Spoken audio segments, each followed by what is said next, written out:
No meio do Outubro Dourado em Beijing, o Partido Comunista da China realiza o seu 20º Congresso Nacional, que reúne 2.296 delegados eleitos para traçar os objetivos e tarefas da construção do socialismo com características chinesas para os próximos 5 anos. No programa Sala de Visitas, convidamos o pesquisador brasileiro Marco Fernandes, com graduação e mestrado em História e doutorado em Psicologia Social, todos pela Universidade de São Paulo. Ele agora faz parte do Instituto Tricontinental de Pesquisa Social. Após se mudar para a China há quase 3 anos, o que ele acha do funcionamento real do modelo socialista na China? Vem com a gente! O Sala de Visitas hoje convidamos o pesquisador brasileiro Marco Fernandes.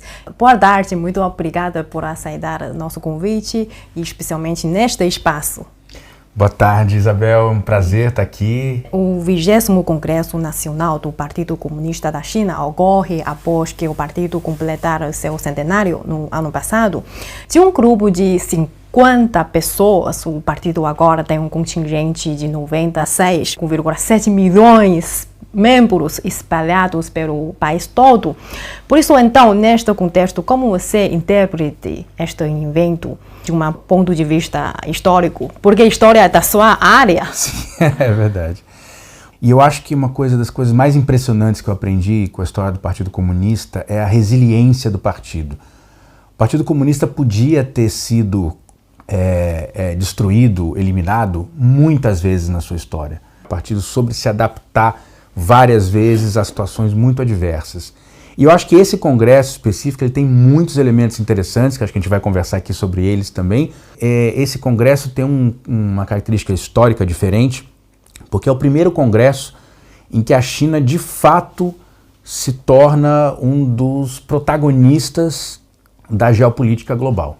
E acho que o presidente Xi vai fazer um discurso, estão todo mundo esperando para ouvir esse discurso, porque acho que esse discurso e as discussões que vão ser feitas no Congresso vão definir, a gente sabe, os próximos anos da China, mas também do mundo. De fato, de nível mundial, porque quer dizer, quando há o movimento socialista, movimento comunista, como você vê este impacto?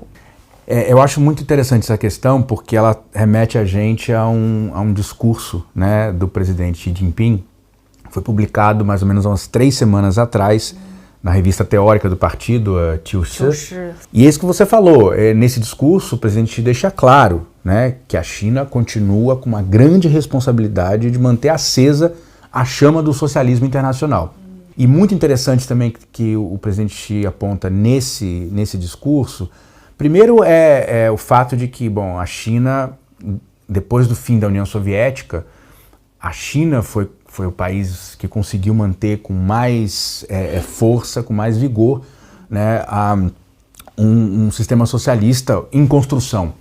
E ele até diz uma coisa interessante, ele faz uma menção ao Marx, ele diz, olha, se não fosse, depois que a União Soviética acabou, se não fosse a China, o comunismo voltaria a ser um espectro, é um fantasma. A gente fala, em português a gente diz o espectro, o espectro ronda, o Marx diz no manifesto, um espectro ronda a Europa, o espectro do comunismo. Então o presidente Xi fala isso. Se não fosse a China, depois do fim da União Soviética, o comunismo voltaria a ser um espectro rondando o mundo. Então, graças à China, a gente continua com essa chama acesa.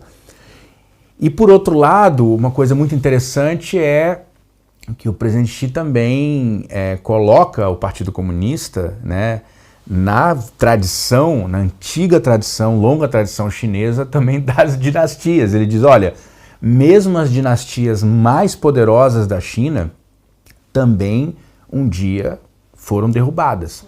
E ele diz, por quê? Porque deixaram se corromper, pararam de fazer autocrítica permanente, que é o que ele defende, Ele diz, olha, o mesmo problema que aconteceu com a União Soviética, pararam de fazer autocrítica e de se auto-reformar internamente, como partido. E é esse, acho que, o grande segredo da China, e que isso que o presidente Xi diz, a gente não pode parar de fazer esse processo permanente de autocrítica para seguir construindo o socialismo e seguir como um exemplo para os outros países do mundo. sobretudo para os países do sul global. E sem dúvida, esse 20º Congresso vai fortalecer ainda mais o socialismo com características chinesas. Então, na sua opinião, o que faz o socialismo conseguir se arraigar no solo chinês? E também, como você avalia esse desenvolvimento do socialismo chinês nos últimos 10 anos? Porque a gente fala que ele agora entra numa nova era, porque as situações estão mudando,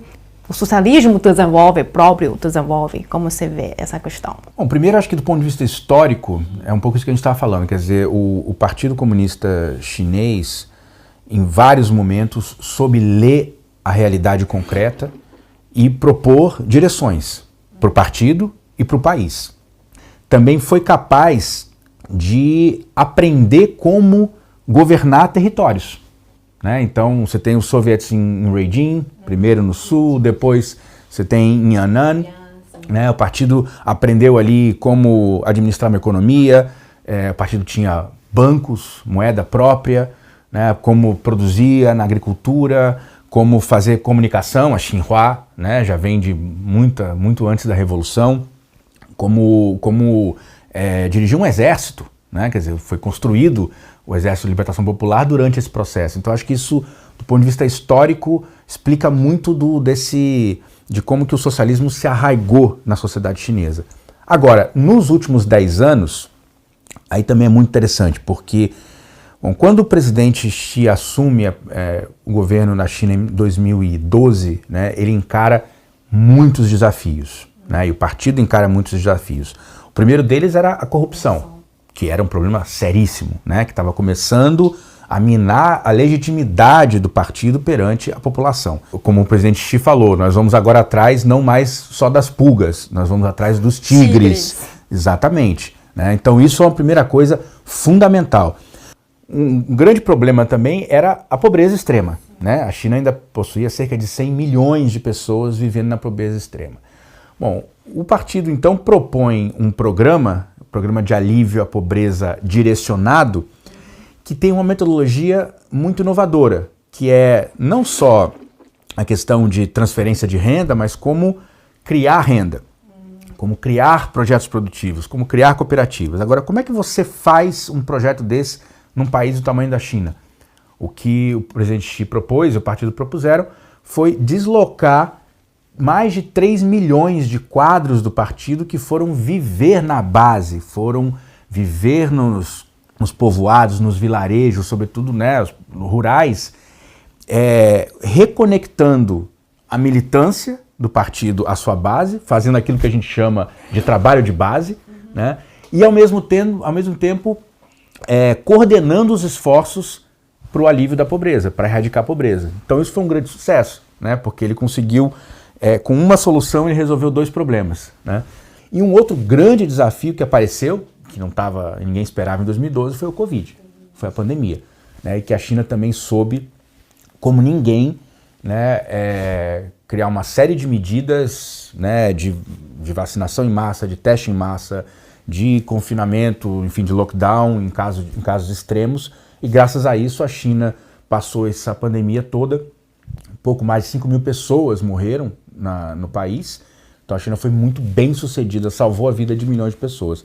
Eu acho que tudo isso junto, esses últimos 10 anos, trouxe para o presidente Xi uma popularidade muito alta, né? Que inclusive está comprovado em pesquisas até de universidades do próprio Ocidente, como Harvard e a York, a Universidade do Canadá, que saiu no ano passado, né, no pós-pandemia, em que o presidente Xi, o partido, tem uma popularidade de 98%. Comprovou, né, como o presidente Xi se tornou muito popular. À medida que o socialismo com características chinesas entrou em uma nova era, o conceito fundamental de colocar o povo em primeiro lugar vem se consolidando ainda mais na governança do Partido Comunista da China nos últimos 10 anos. Salvar vidas a todo custo na luta contra a Covid-19 e não deixar ninguém para trás na eliminação da pobreza marcaram o compromisso do partido com o povo chinês. Focado na pesquisa social, Marco Fernandes teve a oportunidade de conhecer a província de Guizhou, a última região que saiu da pobreza extrema na China. Quais são suas observações, pensamentos sobre o relacionamento entre o povo e o partido? Siga a conversa. Também muito interessante que você reparou em aquele discurso feito pelo secretário-geral Xi Jinping. E nesse discurso mesmo, o secretário-geral Xi Jinping ele levantou a questão de que o partido tem essa preocupação de que esse regime, mesmo poderoso, também pode ter um fim. Por exemplo, como nós temos um ditado chinês dizendo que a água pode suportar um barco, mas também pode virá-lo. Por isso eu queria você falar um pouco sobre este conceito de servir ao povo, e uma luta pelo povo, como o partido pode seguir este conceito núcleo fundamental de um partido socialista é sempre servir ao povo. Como você vê este relacionamento entre o povo e o partido? A primeira coisa é pensar, quer dizer, 96,7 milhões de pessoas é um número impressionante, né?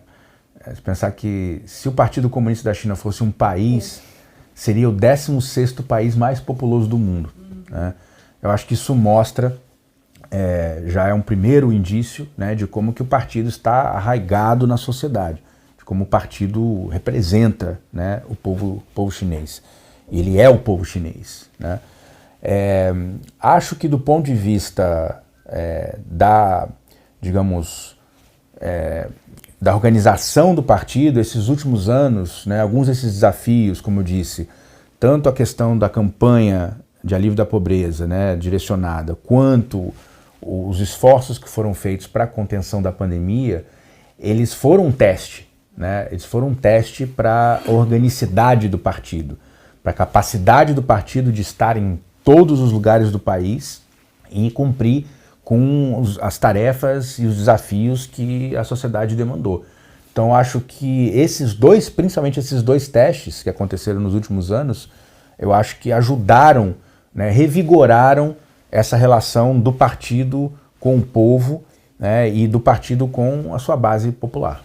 Sim, e essa eliminação de pobreza extrema com certeza é uma conquista, uma prova muito importante de ideias do partido de servir ao povo, porque resolver os problemas de viver e comer das pessoas deve ser sempre a prioridade para qualquer governo e sociedade. E como o Maslow bem colocou, porque comer e viver, essas são necessidades humanas primeiras.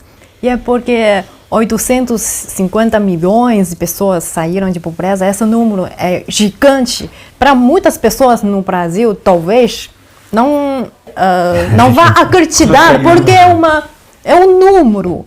Por isso, como você já conheceu Guizhou, isso é verdade. Como você vê a vida agora lá, qual é a cena lá?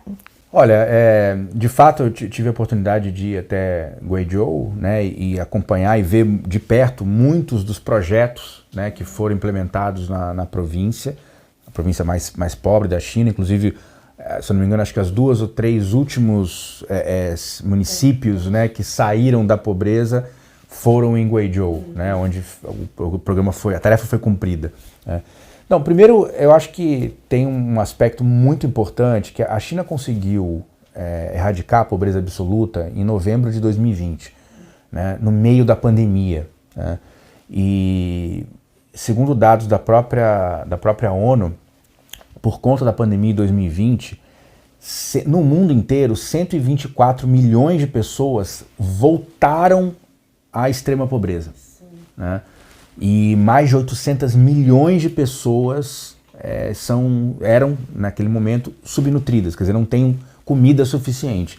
Quer dizer, a China conseguiu, além de conseguir erradicar esses últimos quase 100 milhões de pessoas, né, de 2013 até 2022, a China fez isso num momento dos mais difíceis que toda a humanidade enfrentou no último século, né? Então, acho que isso é um primeiro grande feito. E eu acho que a segunda coisa muito importante foi a metodologia que o governo chinês criou para resolver esse problema. Uma metodologia muito inovadora.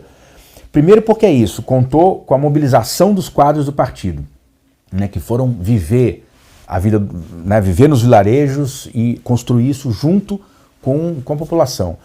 Segundo, foi a capacidade de mobilização não só do setor público, estatal, mas também do setor privado. Né? Milhares, dezenas de milhares de empresas foram mobilizadas, né, pelo governo, pelo partido, para poder contribuir. Outro interessantíssimo foi a questão da realocação das pessoas, né? Pessoas que moravam em lugares muito distantes, isoladas, montanhosas. Muitas dessas pessoas, na verdade, no total, se eu não me engano, acho que foram nesse processo todo, foram acho que 9 milhões de pessoas no país inteiro que foram morar em prédios, né, em condomínios com conjuntos habitacionais que foram construídos pelo governo. E aí, claro, com algumas vantagens, né, porque, por exemplo, crianças que antes andavam 2 horas para ir para a escola, agora tinha uma escola ali, né, no próprio espaço onde vivia, era só descer do apartamento, né. Para os idosos a mesma coisa, uma dificuldade de acesso a postos de saúde, às vezes 1 hora, 1h30 de caminhada, né, esses prédios construídos com postos de saúde. E uma coisa muito interessante, Isa, que eu vi, das coisas que mais me tocaram, foi conversar com uma liderança do partido que se tornou membro do partido nesse processo. Ela era uma dessas que morava numa comunidade muito isolada. Ela começou a se envolver, né, com o programa de alívio da pobreza e começou a se tornar uma liderança comunitária, né, e entrou para o partido, né, e ela diz, olha, eu antes era uma mulher camponesa tradicional, cuidava do meu marido, cuidava dos filhos, mas esse processo todo despertou a minha consciência de que eu não só precisava cuidar da minha família, mas ajudar as outras famílias também a sair dessa situação de extrema pobreza. E hoje é uma pessoa que, enquanto a gente conversava com ela, a cada 2 minutos ela atendia o telefone, porque ela de fato se tornou uma liderança comunitária, né? Então, quer dizer, também ver nesse processo, né, como que também o partido também formou muitos militantes, muitos quadros novos nesse processo, né, de erradicação da pobreza. Então, eu acho que tudo isso junto, eu acho que colocou a China também na vanguarda dessa questão da erradicação da pobreza. E o que eu acho que é importante dizer, isso é um dos grandes desafios que nós temos na humanidade inteira hoje, né? Outros países do sul global que têm os mesmos problemas, né, poderiam também aprender com essas experiências inovadoras que a China realizou nos últimos 10 anos para erradicar a pobreza absoluta. O sucesso de ontem não garante o sucesso no futuro. Com a realização do 20º Congresso Nacional, os membros do Partido Comunista da China embarcam agora em uma nova jornada perante os testes que se colocam pela nova era e serão avaliados pelo povo. Como Marco Fernandes avalia os desafios que o PCCH deve enfrentar pela frente? Quais expectativas o pesquisador brasileiro tem sobre sua experiência na China? Não saia daí. Então agora o problema de pobreza extrema foi resolvido e China conseguiu concretizar sua primeira meta centenária de construir uma sociedade modestamente próspera. Então agora, neste momento, no novo ponto de partida, quais serão os desafios e tarefas que você acha que o partido deve se engajar mais a seguir? Por exemplo, a próxima meta seria a prosperidade comum. Eu acho que, bom, a primeira coisa, é claro, a China se tornou um país muito rico, hoje é a maior economia do mundo, né, medida no PIB pelo poder de paridade de compra, que é a medida real do PIB, né, não convertido em dólar, mas ao mesmo tempo, e a China tem hoje, é o país que mais tem bilionários no mundo, né, tem mais de 800 bilionários na China. Então, ao mesmo tempo, esse processo também gerou muita desigualdade, né? A China tem uma situação que é muito peculiar, porque, em geral, nos países do Sul, nas últimas décadas, houve o quê? Há um aumento da desigualdade, mas os pobres ficaram mais pobres, pioraram de vida. Na China, o que acontece? Na China, houve um aumento da desigualdade, sim, Mas os pobres melhoraram muito de vida também nos últimos 30, 40 anos, né? Mas ainda assim isso é uma contradição. Não é à toa que também o secretário-geral Xi Jinping, né, faz um discurso, se não me engano, em agosto de 2021, quando ele anuncia essa nova tarefa, né, essa nova meta da prosperidade comum. E aí eu posso destacar talvez alguns exemplos mais importantes que vocês aqui chamam de as 3 grandes montanhas, né? Que é exatamente, que é a moradia, a educação e a saúde. Eu acho que a questão da moradia é das mais difíceis, mais complexas, né? Quer dizer, o setor imobiliário chinês teve um crescimento gigantesco nas últimas décadas, mas há um ponto em que hoje, nas maiores cidades da China, como Beijing, como Shanghai, as cidades nível 1, está muito difícil poder comprar apartamentos nas grandes cidades. Então isso vai ser um grande desafio, né? Outro grande desafio, eu acho que é a questão da saúde, né? A China vem melhorando muito nos últimos anos, desde 2009, quando começam as reformas, ainda com o presidente Hu Jintao, mas a gente sabe que ainda há muito que avançar. E outra questão da educação, né? A educação também, a China passou por teve uma questão muito interessante no ano passado, né? Que foi aí digamos, a proibição desse grande setor de escolas privadas, né, de aulas particulares, a gente chama no Brasil, mas que na China tomou uma dimensão incrível, né? O presidente Xi Jinping foi muito corajoso a dizer, a gente não pode tolerar isso, né? O ministro da Educação disse, umas 2 semanas antes deles fazerem essa lei nova, disse, a educação na China foi sequestrada pelo capital e nós não vamos mais tolerar isso. Outra questão, acho fundamental, e tem a ver com essa questão da habitação e da educação, que é aquilo que o presidente Xi Jinping, o secretário-geral Xi Jinping, fala, que é o controle da expansão desordenada do capital, né? Acho que isso é das coisas mais interessantes que estão agora, eu acho que para os próximos anos, é como é que a China vai conseguir, o governo chinês vai conseguir regular as distorções que a economia de mercado trouxe para o país, né? São desafios gigantescos, o tamanho do país. Ao mesmo tempo, no momento em que, né, eu acho que o secretário-geral Xi Jinping reafirma o seu apoio, tanto popular quanto dentro do partido, e que vai ter, acho que, uma base sólida para poder enfrentar esses desafios nos próximos anos. Sim, é muito interessante, porque, de fato, essas medidas da China, o objetivo é para garantir uma igualdade, mas é simplesmente interpretada pela mídia ocidental como uma maneira para cortar capitalismo. Quanto à escola particular, de fato, é para garantir que todas as crianças tenham uma chance quase igual a acesso educacional e também a moradia de Xangai, porque em Beijing agora já surgimos um novo modelo de apartamento, quer dizer, a propriedade é metade do Estado e metade pessoal, para a gente pode diminuir o gasto nisso. Aqui temos muitos experimentos para ver qual solução é melhor para resolver estas contradições.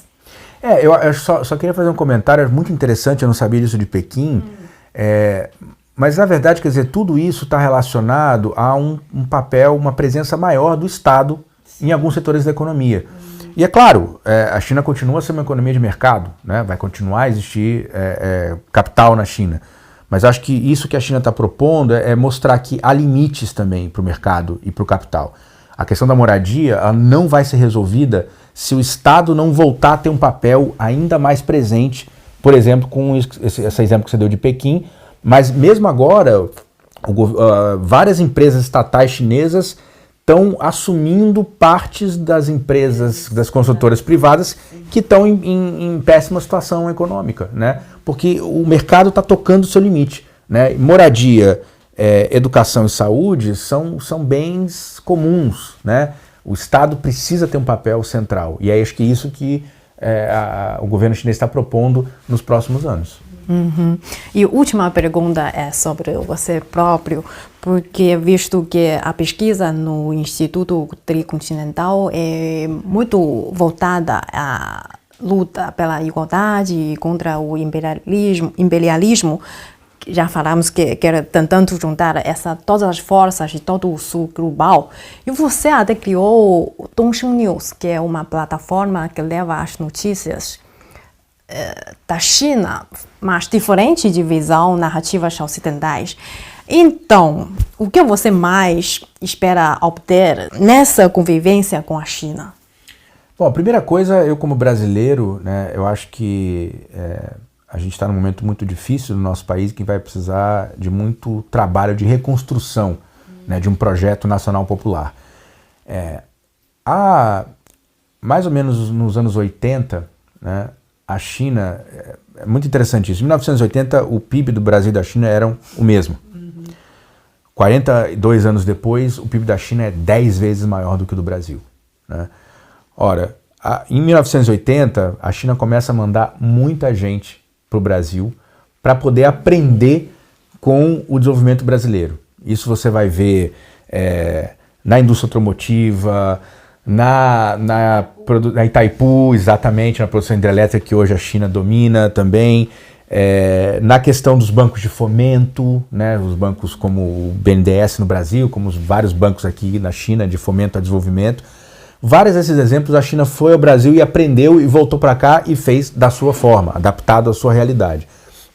Eu acho que 42 anos depois, agora está na hora da gente fazer o caminho contrário. Está na hora da gente, mais brasileiros, virem para cá para poder também aprender com o desenvolvimento chinês nos últimos 42 anos. Então acho que isso é uma primeira questão. A segunda questão, você falou bem do Tricontinental, né? É uma plataforma, é um think tank, né? Um centro de pesquisa de partidos de esquerda, de organizações populares, de movimentos populares no sul global. E evidentemente que uma das questões centrais para a gente é a luta contra o imperialismo, né? E a gente hoje olha para a China com muita esperança, né? Justamente com esperança, né, de ser um país que não só tem dado um exemplo, né, para o sul global de desenvolvimento, né, de desenvolvimento que foge das regras do neoliberalismo, né, que conta com uma presença muito forte do Estado, e do ponto de vista ideológico, como o secretário-geral Xi Jinping, né, acabou de falar no seu discurso, a China continua a ter a responsabilidade de manter acesa a chama do socialismo mundial. Então, o Tricontinental também gostaria de ser mais um desses canais de reconexão entre a China e o socialismo, as organizações socialistas do sul global, independente de estar no controle do Estado ou não, porque a gente tem muitas organizações que são socialistas e que lutam para que, enfim, o socialismo avance nos países, não necessariamente só a nível de Estado. Então acho que essa é também uma das esperanças que nós temos no Tricontinental. Eu espero que você consiga realizar seus objetivos e sonhos, e muito obrigada pela esta conversa. Muito obrigado pela oportunidade, foi um grande prazer.